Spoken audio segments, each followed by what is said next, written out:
Hello students, this is Ankur Vasne and I am back with Vasne coaching classes.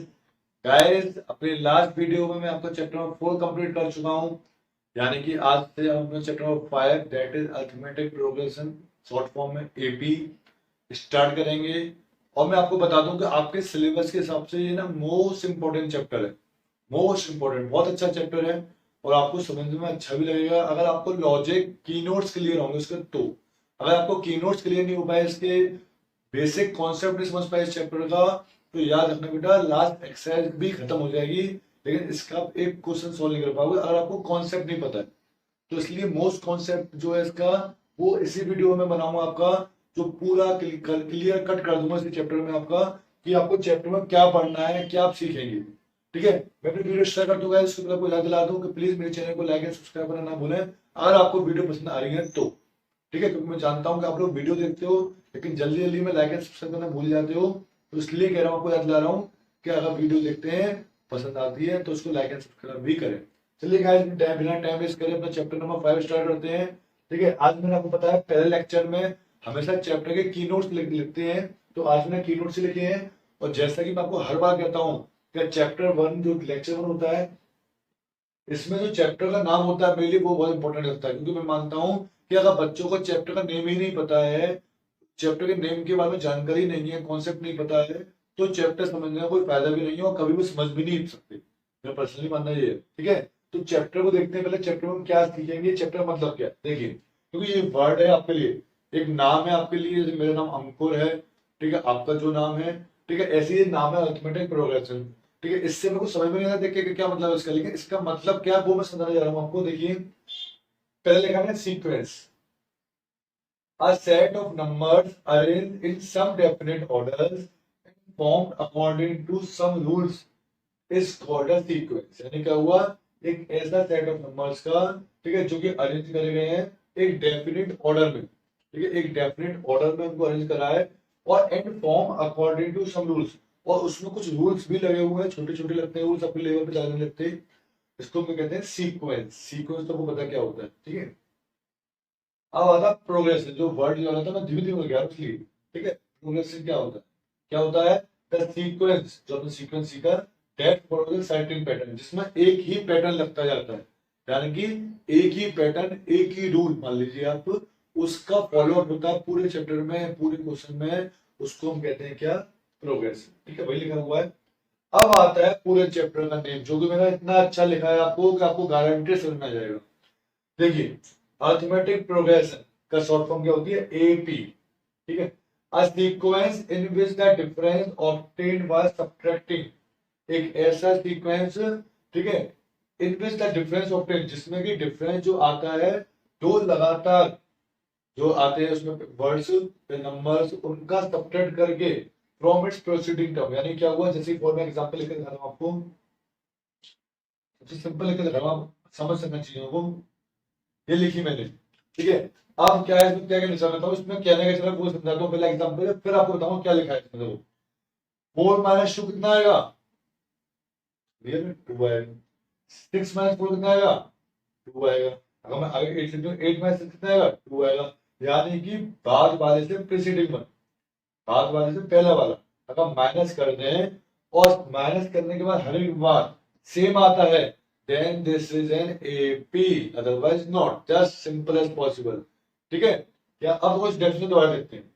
A sequence in which the difference obtained by subtracting any term from its preceding, कोई भी term minus कर दीजिए उससे पहले वाले में से, और अगर डिफरेंस जो आता है वो कैसा आता है, कांस्टेंट सेम आता है थ्रू आउट पूरे पूरे सीक्वेंस में, then general form of AP is.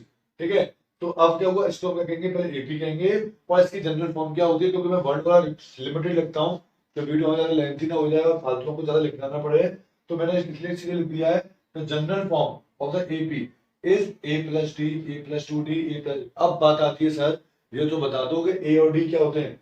Wait करिए बेटा, बता रहा हूँ। जनरल टर्म, ठीक है, क्या लिखा है मैंने, if A is the first term, अगर ए जो है क्या है फर्स्ट टर्म में, डी क्या है कॉमन डिफरेंस में, इसमें लिख दिया है, इसमें बोल दिया आपको। ठीक है, क्या ए क्या है फर्स्ट टर्म, यानी कि जो भी पहला टर्म लिखा हुआ है, this is the first term, इसको denoted by small a. And d is the capital small common difference.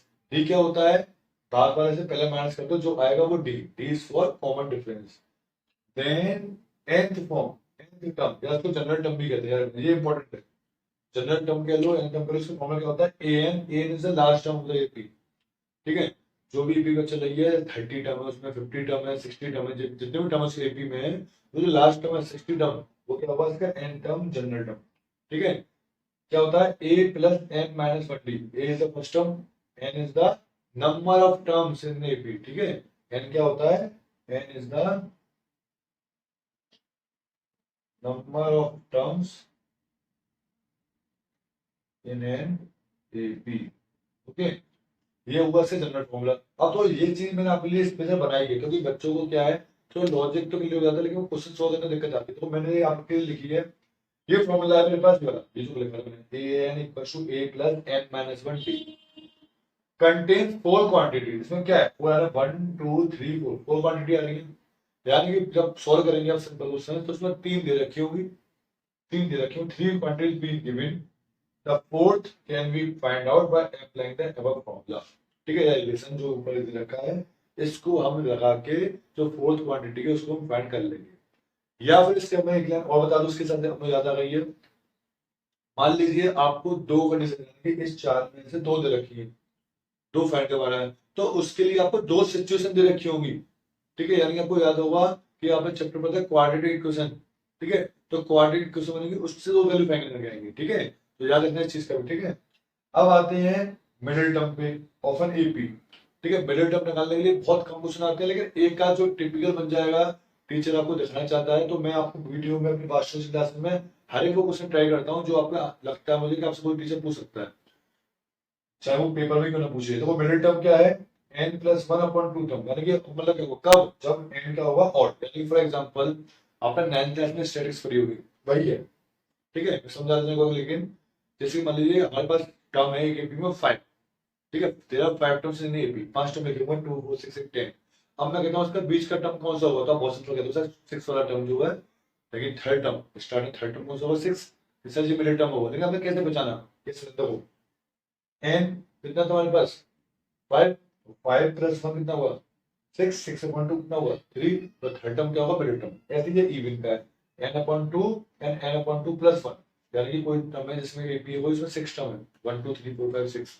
ठीक है, अब उसमें दो मिडिल टर्म होंगे, कैसे निकालेंगे, एक तो 6 अपॉन 2 का लिए थर्ड टर्म, और एक उसका सक्सीडेंट टर्म, यानी कि n upon 2 plus 1 fourth term, तो थर्ड और फोर्थ टर्म क्या हुआ, मिडिल टर्म। ठीक है, चलिए इसके आगे कुछ और भी है फॉर्मूले। ठीक है, वो लिख लेते हैं। देखिए आगे, sum of n terms of an AP. ठीक है, ये भी इंपॉर्टेंट है, क्योंकि लास्ट एक्सरसाइज जो है आपकी चैप्टर की, वो इसी पे डिपेंड है पूरी। क्या कह रहा है, एन टर्म जो होता है उसका sum, the sum of first n term of an AP, यानी शुरू के स्टार्टिंग से जो एन टर्म का सम होता है वो किस फॉर्म से लिखते हैं, इससे xn equals to n upon 2, n is पता है आपको, is the number of terms, bracket में 2a is the first term, n is the number of term, b is the common difference. तो ये फॉर्मूला हुआ आपका किसका, एसएन निकालने का। Just put this value in the given relation and you will find your answer. Okay, इसमें थोड़ा और ऐड करके आपको एक बार बता फॉर्मूला क्या, इसको मैं लिख के रखता हूं आपको, जैसे ये फॉर्मूला है, इसको लिख रहा हूं दोबारा फिर, SN equals to n upon 2 bracket में a plus n minus 1d। ठीक है, ये फॉर्मूला सेम है, जो 2a लिखा हुआ था उसको मैं स्प्लिट कर दिया a प्लस a में, कोई दिक्कत नहीं। अब आप नोट करिए कि ये यहाँ से यहाँ तक क्या आपको जाना पहचान लग रहा है, लग रहा है ना बेटा, यस। क्यों, ये आपने जो मैं की नोट्स लिखे थे उसमें ये ए एन का फॉर्म लग रहा है, ए एस को मैंने क्या मान लिया यहाँ पर, लास्ट टर्म, जो ए एन मानता था लास्ट टर्म, जनरल टर्म मानते थे, उसमें क्या मान लिया, लास्ट टर्म क्या मान लिया एल, बस मैंने इसको हटा के लिख दिया एल, बस। तो यानी अब आपको समझ में आ गया होगा कि मैंने इस चीज से इसको ड्राइव कैसे किया। ठीक है, चलिए नेक्स्ट पे आते हैं। ये ना तो शॉर्ट फॉर्मूले लिखे मैंने जो आप डायरेक्ट लगा सकते हो अगर आपको जरूरत है तो, क्योंकि ऑब्जेक्टिव भी आ सकता है और नॉलेज के लिए बहुत इंपॉर्टेंट है। ठीक है, देखते हैं, if A N is given, आपको ए एन दे रखा है, तो कॉमन डिफरेंस कितना होगा, ए एन माइनस के a n minus, n minus one क्या है, जो लास्ट टर्म होगा उससे पहला वाला टर्म माइनस कर दिया उसमें से, तो आपका क्या आ जाएगा, कॉमन डिफरेंस आ जाएगा। वो क्वेश्चन जब दे रखा होता है तो आपको ज्यादा क्लियर होगा इस चीज में, लेकिन कोई दिक्कत नहीं है। नेक्स्ट पे आते हैं, इफ एसएन इज गिवन, अगर मान लिया आपको एसएन दे रखा है then nth term is given by n term का फॉर्मूला क्या होता है sn माइनस sn माइनस 1। ठीक है, इफ ए बी ये सबसे इंपॉर्टेंट है। ये मान लीजिए नीचे जो पॉइंट है इसमें सबसे ज्यादा काम में जो आएगा ये पक्का है, वो तो बहुत कॉमन क्वेश्चन है कि आपको तीन टर्म कह देता है और कहता है फाइंड द वैल्यू, किसी की वैल्यू निकलवा सकता है वो। तो करते क्या होगा, आपको तीन टर्म दे रखे हो एपी में, यानी कि मतलब वो जब भी आपसे कह देता है कि एपी है तो सबसे पहली बात जो आपके दिमाग में क्लिक करनी चाहिए वो क्या करनी चाहिए कि अगर एपी है तो इसका कॉमन डिफरेंस सेम होगा। ये बात आप भूलना मत, क्योंकि अगर ये बात आपने याद कर ली तो आपको दो नंबर का फायदा होगा पेपर में मेरे कहने से। ठीक है, तो इसका मतलब अगर एपी में है तो क्या ऐसा बनता है टू बी, यानी कि इसका ट्वाइस इक्वल टू इनका सम। वो आता कैसे है तो मैं बताऊँ कैसे आया फॉर्मूला, वो कंफ्यूज है तो आप मेरा होता है कैसे निकालते हैं कॉमन डिफरेंस, डी कैसे निकालते हैं, पीछे से आगे माइनस कर देते हैं तो b माइनस के a और c माइनस के b। अब क्योंकि दोनों ही कॉमन डिफरेंस है a की b के, तो कैसे आएंगे इक्वल। मैंने लिख के दिखाया था आपको अर्थमेटिक प्रोग्रेशन की डेफिनेशन में। अब देखो b के पास लिया b तो b ट्रांसपोज कर दो, लिखोगे b, इसको कर दो तो a प्लस c, तो 2b equals to a plus c, ये आ गया ऐसे। ठीक है, अब आते हैं इस पे, if A sequence has n terms, अब कोई सीक्वेंस उसके n टर्म्स हैं तो rth टर्म, rth टर्म इसमें लो जाके लास्ट टर्म नहीं कह रहा मैं, उससे पहले का कोई भी टर्म दे रखा है 20 टर्म है, अब 11 टर्म 20 12 टर्म 13 टर्म कोई सा भी कह रहा है आपसे, तो कैसे कहेंगे then rth term from that, तो पीछे से जो rth टर्म होगा वो इस फॉर्म में निकाल सकते हैं। ठीक है, the m plus n term, बस ये वो सिंपल सा है मैंने ऐड कर दिया जबरदस्ती कि ताकि आपको थोड़ा हिंट मिल जाए। जैसे कि आपको फॉर्मूला था ये वाला, ये जो फॉर्मूला था, अगर आपसे कह रहा है एन के लिए कहते वो आपसे कि एन प्लस एन टर्म निकाल लिए, तो करना क्या है आपको, बस एन को रिप्लेस कर देना एन प्लस एन से बाकी सबसे। और सिमिलरली अगर आपसे कहता है एम एन टर्म निकाल लिए, ये प्रूफ है, ये मैं आपको बाद में बताऊंगा। ठीक है, प्रूफ इन द सेंस इनके ऊपर एक क्वेश्चन दे रखा है वो आपको प्रूफ करके ये प्रूफ प्रूफ हो जाते हैं। ठीक है, वो मैं आपको चैप्टर खत्म होने के बाद बता आपको दे दी, मैंने सिलेबस खत्म हो जाएगा हमारा, तो मैं एक ही चैप्टर करके जो इंपॉर्टेंट क्वेश्चन जरूर लेके आऊंगा आपके लिए वीडियो में। ठीक है, तो अब एम एन दे रखा है तो एन को रिप्लेस करके लिख दीजिए यहाँ पे एम एन लिख दीजिए और आपका ये भी सॉल्व हो जाएगा। ठीक है गाइस, चलिए ये तो हमारे आज की नोट्स खत्म होते हैं। अब मैं आप लोगों के लिए पहली एक्सरसाइज यानी कि 5.1 स्टार्ट करता हूँ। वीडियो स्टार्ट करते हुए आगे बढ़ाते हुए अपनी एक्सरसाइज 5.1 स्टार्ट करते हैं। देखिए पहला क्वेश्चन क्या है, आपको बताना है in which of the following situations does the list of number involve make an arithmetic progression by, यानी कि ये जो सिचुएशन दे रखी है आपको आपको बताना है इसमें से किस में अरिथमेटिक प्रोग्रेशन बनेगा और किस में नहीं बनेगा। चलिए मैं फर्स्ट पार्ट लिखता हूँ इसका। ठीक है, क्या कह रहा है फर्स्ट पार्ट में, the taxi fare after each kilometre when the fare is rupees 15 for the first kilometer and 8 rupees for each additional kilometer। so भाई हमको मैं बताऊं क्या करना चाह रहा आपसे, फिक्स चार्ज हुआ टैक्सी फेयर। ठीक है, स्टार्टिंग कितना है for the first kilometre, for the first kilometre the fair is rupees 15, पहले किलोमीटर कितना है 15, तो क्या है for second kilometre the fair कितना हुआ, पहले था रुपीज 15, अब करा के 8 रुपीज और बढ़ गए अब नेक्स्ट वाले के लिए, रुपीज 8 कर दी मैंने प्लस, तो कितना हो गया rupees 23 for third kilometre the fair is rupees 23 plus अब नेक्स्ट के लिए 8 और बढ़ जाएगा, कितना हुआ 31 रुपीज। ठीक है, तो 14 fair rupees 15, 23, 31 and so on for the next kilometer। ठीक है, forms NAP of Y because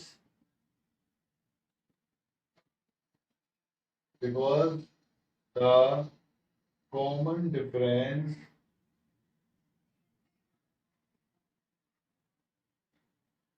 between the two terms is same।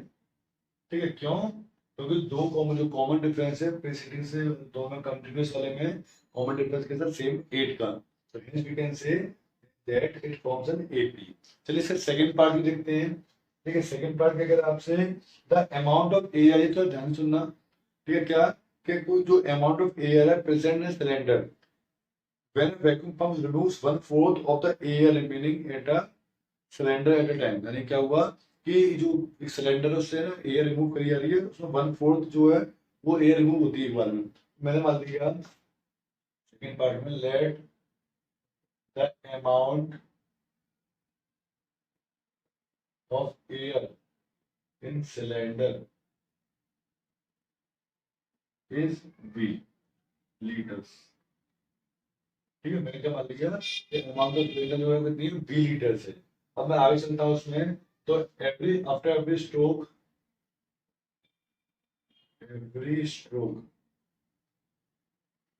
Air left, अपना टोटल कितनी थी, 1। इसमें से अपनी कितनी रिमूव हो रही है हमेशा, 1/4। 1/4 तो कितना बचा आपका, एलसीएम लेके 3/4। ठीक है, यानी कि हर बार इतनी एयर जो है वो लेफ्ट हो जाए रह जाएगी, तो क्या ये बनेगी, तो आपको वही जो सीरीज बनेगी, क्या बनेगी, सीरीज क्या बनेगी आपकी, क्या लिखेंगे, तो पहले था V। ठीक है, अब उसका 3/4 बचा, तो 3/4 बचा V। अब 3/4 दोबारा बचेगा, तो 3/4 का स्क्वायर V। इसका फिर 3/4 बचेगा, 3/4 का cube V, and so on। अब what do you think? Is this IEP? No. No. The given situation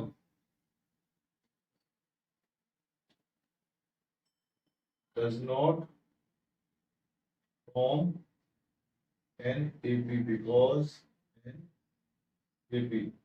because the common difference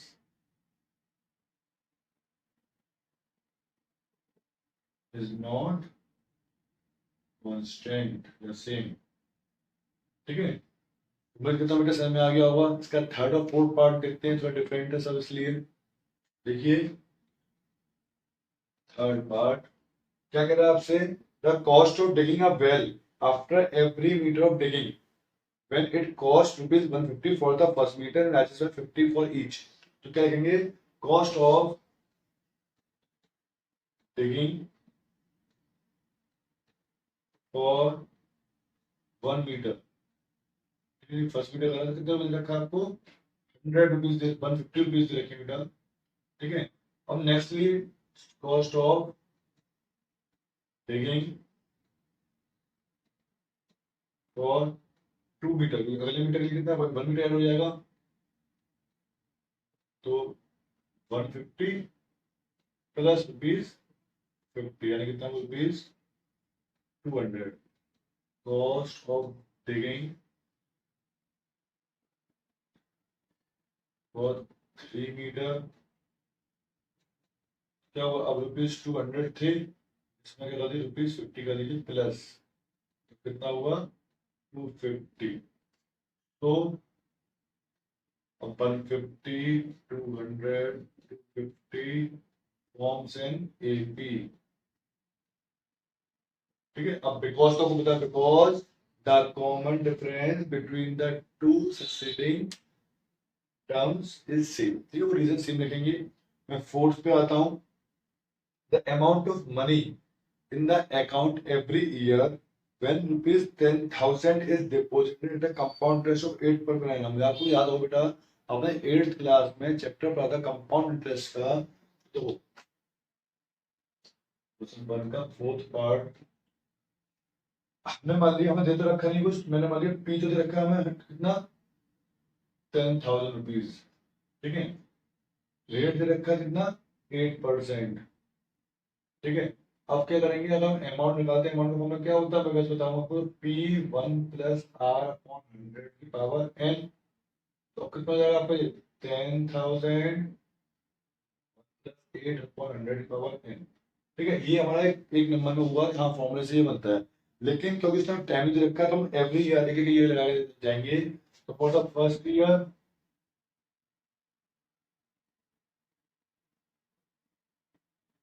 amount is कितना जाएगा, 10,000 1 + के 8/100 पावर 1 ये रहेगा सेकंड क्या रहेगा फॉर द सेकंड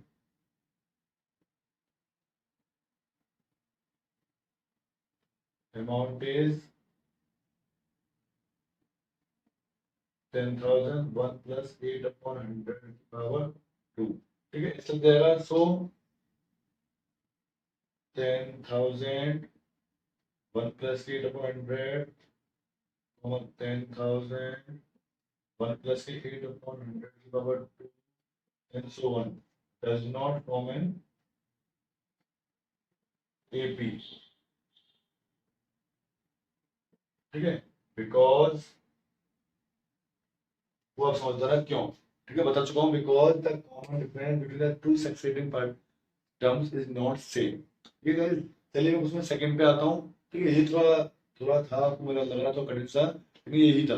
विश्वास करिए सेकंड क्वेश्चन से लेक्चर को बहुत सिंपल दिखेगी। देखिए फर्स्ट पार्ट आपको क्या है, a equals to 10 d equals to also 10। we need to find the first four term of the AP। आपको याद होगा मैंने आपको बताया था कि फोर टर्म क्या कहते हैं, the first four terms of an AP are of the form a plus d, a plus 2d, a plus 3d। Okay, तो a कितना मेरे पास 10, तो a plus d, a plus 2d, a plus 3d and so on।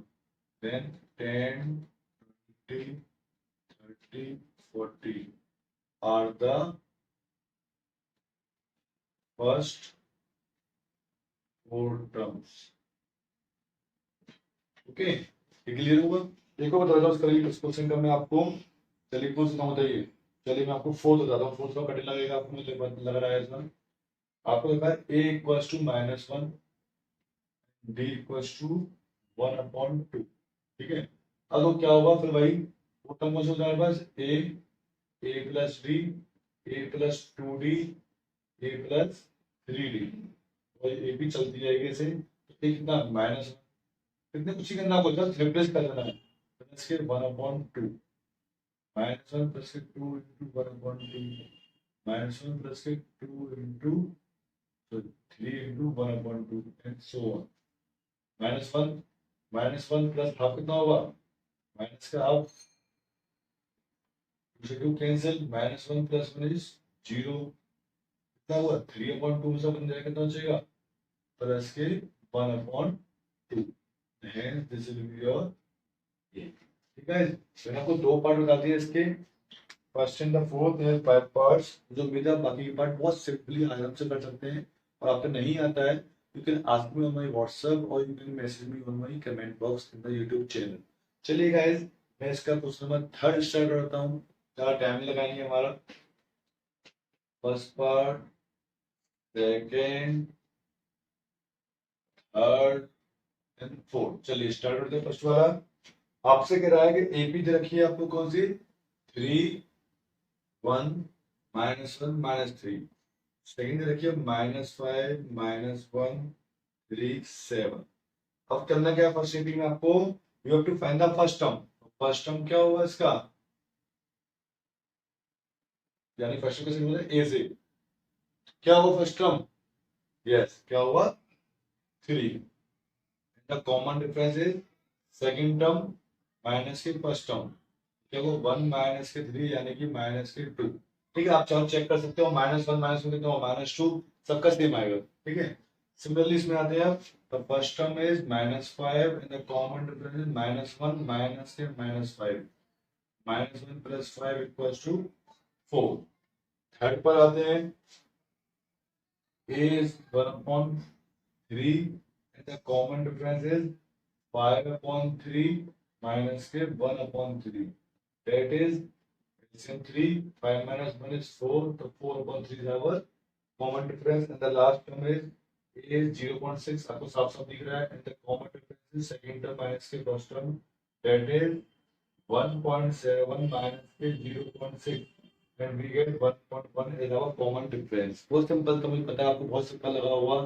ठीक है, मैं ना अपने question 4 और एक्सरसाइज के इस वीडियो को लास्ट क्वेश्चन पे आता हूँ। ठीक है, क्वेश्चन 4 बहुत लेंथी है, तो मैं कुछ सब पार्ट तो नहीं, जो मुझे लगता है डिफरेंट पार्ट है वो बताऊंगा आपको। चलिए मैं इसके नेक्स्ट क्वेश्चन पे आता हूँ, क्वेश्चन 4 पर। देखिए क्वेश्चन 4 देखिए, फर्स्ट पार्ट आपको दे रखा है 2, 4, 8, 16 एंड सो ऑन। अब क्या कह रहा है आपसे कि which of the following are APs, इनमें से कौन सी एपी है, और if they form an AP, अगर वो एपी है तो पहचानना वो एपी है या नहीं। अगर वो एपी है then find the common difference and find four more three terms of the AP. तो देखिए मैं इसके ज्यादा पार्ट तो नहीं करूंगा, क्वेश्चन तो बहुत सारे हैं इसमें, मैं कुछ सिलेक्टेड पार्ट बताऊंगा आपको। देखिए पहले देखते हैं, पहले तो मेथड सीख लीजिए। पहले चेक करना है आपको एपी है या नहीं। तो देखिए कैसे चेक करेंगे, मैं अगर समझाऊं आपको तो मैं लिखूंगा यहाँ पे A1, A2, A3, A4। ठीक है, और मैं निकालता हूँ डी। डी कैसे निकालता है हमारा, डी पर निकालते हैं पहले। तो अभी पता नहीं है सेम आएगा नहीं आएगा। A2 माइनस A1 कितना आएगा, 4 माइनस के 2। डी में कितना है 2। ओके, नाउ D2 निकाल लो। तो 8 माइनस के 4 यानी 8, यानी क्या करा मैंने, A3 माइनस के A2 कितना आया 4। मुझे तो सिंपल दिख गया, मुझे सेम नहीं है clearly. D1 is not equals to D2. So the given terms does not form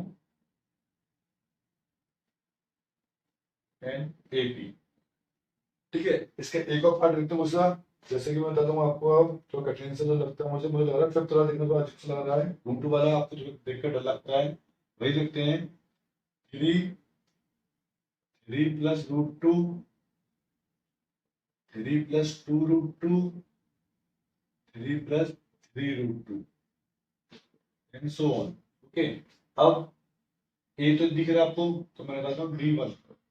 तो क्या हुआ, A2 माइनस के A1, A2 इज 3 प्लस के रूट टू माइनस के 3, it will be cancel out, it will be root two. Now D2 निकालता हूँ अगर मैं, तो A3 माइनस के A2 कितना आएगा, 3 प्लस के 2 रूट टू माइनस के 3 प्लस के रूट टू। ठीक है, क्लियर लिखना क्योंकि आपको कंफ्यूजन ना हो। 3 प्लस 2 रूट टू माइनस के 3 माइनस के root two, cancel out, 2 root two minus के रूट टू कितना बचा, रूट टू। एक और देख लेते चलिए, 3 प्लस के 3 रूट टू माइनस के 3 माइनस के रूट माइनस कर दो, ब्रैकेट ओपन कर दो, कितना आ जाएगा, टू भी cancel out, 3 root two minus 2 root two कितना है, root two. Clearly D1 equals to D2 equals to D3 equals to root two. So the common difference is same and the given terms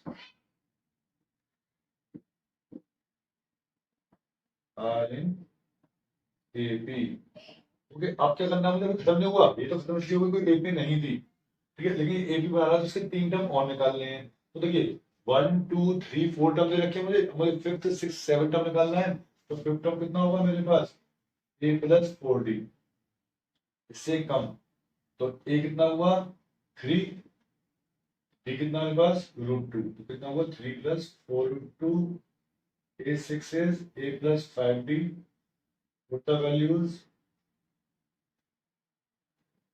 3 plus 5 root two, A7 equals to A प्लस 6D, A plus 6 into D, तो 6 root two. These are the next three terms of the table। ठीक है, 2-3 part और देख लेते हैं, बाकी के पार्ट आप लोगों को करने बेटा। देखिए क्या दे रखा है आपको, ए स्क्वायर ए क्यूब ए की पावर 4। ठीक है, करेंगे क्या फिर भाई, अपना सेम पैटर्न करने का है। डी सेकंड टर्म माइनस के फर्स्ट टर्म यानी कि A2। अब A2 क्या होगी, सीधे लगाता हूँ तो समझ गए आप, ए स्क्वायर माइनस के, ए कॉमन लीजिए कितना बचेगा इसमें, ए माइनस के 1। अब दोबारा निकालते हैं D1 ये D2। अब A3 माइनस के A2 ए स्क्वायर, तो ए स्क्वायर कॉमन, तो ए माइनस के 1। आपको दिख रहा है सेम नहीं हुआ, तो D1 is not equals to D2, so it does not form an AP। ठीक है, इसके नेक्स्ट वाला जो रूट वाला वो भी देखते हैं, 12th वाला। √2, √8, √18, √32। ठीक है, फिर भाई सुबह चल रही है। अब क्या करेंगे, डी निकालेंगे। तो सेकंड टर्म माइनस के फर्स्ट टर्म, ये अच्छा है। इसको सॉल्व करेंगे तो कितना आएगा, 2√2, 8 का करेंगे तो पता है कैसे, ब्रैकेट निकाल के। तो 2 माइनस के कितना होगा 1, तो 1 बचेगा, तो √2 बचेगा इसमें। This is D1। अब मैं निकालता हूँ D2। तो √18 माइनस के √8, दिस इज 3√2, दिस इज 2√2। तो कितना बचेगा √2। D3 का √32 माइनस के √18। ठीक है, ये कितना बचा हमारा, ये बचा 4√2, ये बचा हमारा 3√2 माइनस के बचेगा √2। Clearly D1 equals to D2 equals to D3, so it forms an AP।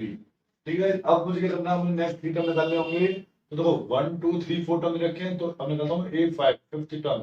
वो क्या होगा, A प्लस 4D। A कितना होगा आपके पास √2, और D कितना होगा प्लस √2। तो √2 प्लस 4√2 यानी कि 5√2। तो 5 को अंदर पहुंचा, मतलब 5 5 से 25 इंटू 2 कितना हुआ 50। एक 6 निकालते हैं, तो A प्लस के 5D, और जो डायरेक्ट लिख रहा हूँ तो √2 प्लस के 5√2, 6√2 हुआ √72। The last 7 equal to A plus के 6D।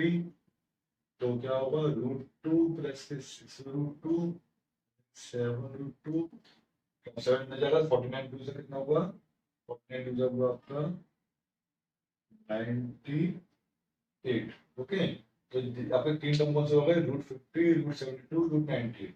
चलिए गाइस, और बाकी के सब सेम है। ठीक है, पार्ट तो कोई खत्म नहीं होंगे, बहुत सारे पार्ट है इसके। आप लोग खुद ट्राई करिए, नहीं आता उससे पूछिए। मैं अपनी वीडियो को खत्म कर रहा हूँ, आज की वीडियो को। नेक्स्ट वीडियो में नेक्स्ट एक्सरसाइज लेक्चर नंबर 2 में नेक्स्ट एक्सरसाइज लिखेंगे 5.2। तब चलिए guys, goodbye, thank you.